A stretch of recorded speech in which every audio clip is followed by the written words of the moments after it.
સુરત મનપાની 56 બેઠકનું પરિણામ જાહેર થયું, આપના સુફળા સાફ થતા દેખાયા। સુરત મનપાની 56 બેઠકનું પરિણામ જાહેર થયું છે, આપના સુફળા સાફ થતા દેખાયા। વોર્ડ નંબર 15માં પાયલ સાકરિયાની હાર, વિરોધ પક્ષ નેતા રહી ચૂકેલા પાયલ સાકરિયાની હાર થઈ છે। હાર બાદ તેમણે નિવેદન આપ્યું। તેમણે કહ્યું કે પ્રજાનો નિર્ણય શિરોમાને રહેશે। જીતેલા લોકો પ્રજાના કામ કરે તેવી આશા વ્યક્ત કરી। અમે પ્રચારમાં ક્યાંક કચાશ રાખી હોઈ શકે તેમ જણાવ્યું અને આગામી દિવસોમાં લડત તો ચાલુ રહેશે એવું જણાવ્યું।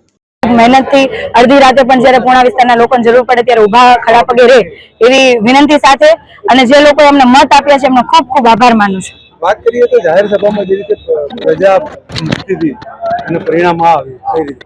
વાત સાચી છે, પણ ક્યાંક ને ક્યાંક જે સમર્થકો હતા એના ચૂંટણી કાર્ડ ના હતા, અથવા તો ક્યાંક ને ક્યાંક મેનેજમેન્ટનો અભાવ, અથવા તો અમારી ક્યાંક ને ક્યાંક મહેનતની કચાશ રહી ગઈ હોય એવું માની શકાય।